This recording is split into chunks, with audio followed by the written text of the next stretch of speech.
Hello and welcome to TaleTalk English. Today's story is about temptation, family, marriage, regret, loyalty, and learning an important lesson before it is too late. It will also help you improve your English listening and vocabulary through simple conversations and real-life emotions.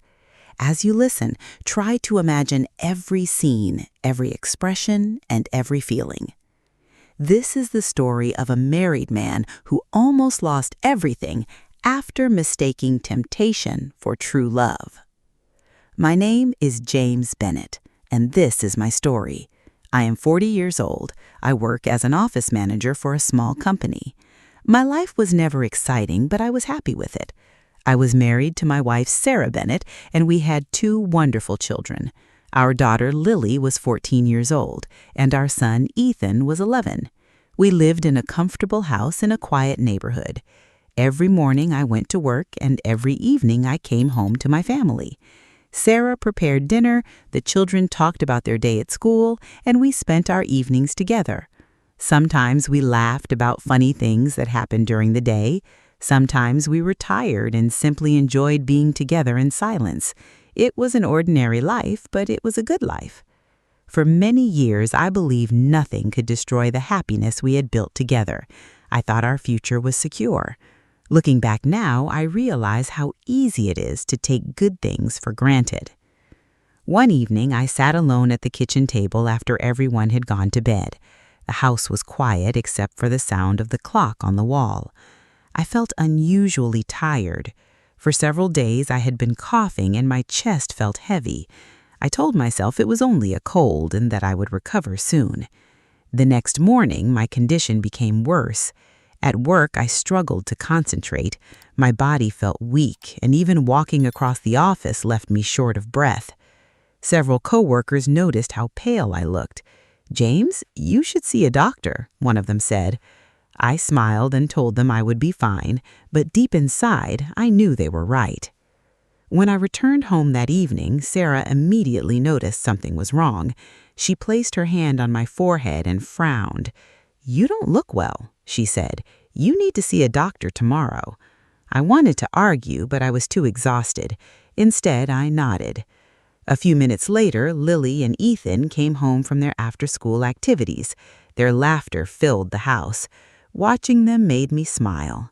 Sarah stood in the kitchen preparing dinner while the children talked excitedly about school. At that moment, everything felt safe and normal. I had no idea how much those simple moments would soon mean to me. The next day, I visited a clinic. The doctor examined me carefully and ordered a chest X-ray. After reviewing the results, his expression became serious. "You have pneumonia," he said. "Your lungs are infected. I recommend that you go to the hospital immediately." The news surprised me. I had expected medicine and a few days of rest, not a hospital stay. Still, my condition was worsening, so I agreed. Later that afternoon, I was admitted to the hospital. A nurse helped me settle into a room near a large window overlooking the city. The room was clean and quiet. I tried reading a book to pass the time, but I could not focus. My head felt heavy and my body ached. A short while later, the door opened. A nurse walked into the room carrying a clipboard. "Mr. Bennett?" she asked. "Yes." "My name is Jessica. I'll be helping take care of you during your stay." She had kind eyes and a calm voice. Her smile was warm and professional. She explained my treatment plan, the medications I would receive, and the importance of resting. I listened, but I found myself paying more attention to her than to her words. Over the next several days, Jessica visited my room regularly. She checked my temperature, brought medication, and asked how I was feeling. She was always polite, patient, and cheerful. Because I spent so much time alone in my room, I began looking forward to her visits. At first, I thought nothing of it. After all, she was simply doing her job. But as the days passed, I found myself thinking about her more often. One afternoon, while we talked, she mentioned her husband. "My husband always worries when I work long shifts," she said with a laugh. For some reason, hearing that bothered me. I didn't understand why. Every day I saw how kind she was. She treated every patient with respect. She listened carefully and always tried to make people feel comfortable. Instead of appreciating her professionalism, I began confusing it with something else. By the 5th day, I realized I was developing feelings for her. The realization made me uncomfortable. I loved my wife. I loved my family. Yet a strange part of me kept looking forward to seeing Jessica. When I was discharged from the hospital, Sarah came to pick me up. She hugged me tightly and told me how worried she had been. The children were excited to have me home. Everything should have felt perfect. Instead, I found myself thinking about Jessica. Days passed, then a week. I returned to work and resumed my normal routine, but my thoughts often drifted back to the hospital. I remembered Jessica's smile, her kindness, her voice. I knew these thoughts were wrong, yet I continued entertaining them. One evening, while sitting alone in the living room, I found a hospital contact card that contained her work number. I stared at it for several minutes. Then I made a terrible decision. I called. When Jessica answered, she sounded surprised. "Mr. Bennett?" "It's James," I said. She asked if everything was okay. I told her I had questions about my recovery. She answered politely. After that conversation ended, I should have let it go. Instead, I called again several days later, then again. Each time she remained professional, but I convinced myself there was something more. I began creating fantasies in my mind. Eventually, I invited her to my house under the excuse of asking for medical advice. At first, she refused, but after I insisted that I was worried about my recovery, she reluctantly agreed to stop by briefly. I carefully chose a time when Sarah would be away and the children would still be at school. When Jessica arrived, she immediately sensed something was wrong. She stepped inside and asked where my medical records were. Instead of answering, I moved closer to her. I told her how I felt. Her expression changed instantly. "James, stop," she said firmly. But I ignored the warning. I reached for her. Immediately, she stepped back and pushed me away. "What are you doing?" she demanded. At that exact moment, the front door opened. Sarah had come home early because she wasn't feeling well. She froze when she saw us. The room became silent. For several seconds, nobody spoke. Jessica looked embarrassed and uncomfortable. Sarah quietly walked over to her. "It's okay," Sarah said gently. "You can leave." Jessica nodded and hurried out of the house. Then Sarah turned toward me. I expected anger. I expected shouting. Instead, her calm expression hurt far more. "There is nothing you can say," she whispered. "Sarah!" She raised her hand. "No." Tears filled her eyes. "You made your choice." Those words shattered something inside me. Within days, Sarah took the children and left. The house that had once been filled with laughter became silent. At first, I believed I could fix everything. I called, I texted, I apologized, but Sarah refused to return. Weeks turned into months. The loneliness became unbearable. Without my family, every room felt empty. Without Sarah's smile, the house felt cold. Without my children, the silence seemed endless. My performance at work began to suffer. I missed deadlines, I made mistakes, I lost motivation. 3 months later, I lost my job. Everything in my life was falling apart. I spent most of my days alone. I barely spoke to anyone. I stopped taking care of myself. The happiness I once enjoyed seemed like a distant memory. 6 months passed, then 9, then a year. The sadness followed me everywhere. 1 year after the incident, my health began to deteriorate again. I developed breathing problems and constant fatigue. Eventually, doctors admitted me to the hospital. Ironically, it was the same hospital where I had first met Jessica. As soon as I arrived, I looked around for her. I asked nurses if she still worked there. No one knew. Some said she had transferred to another hospital.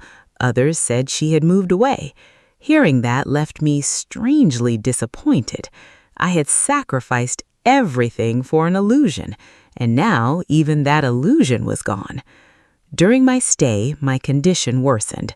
The doctors spoke carefully, but I understood the truth. I was seriously ill. Every day became harder than the last. One evening, I lay awake staring at the ceiling.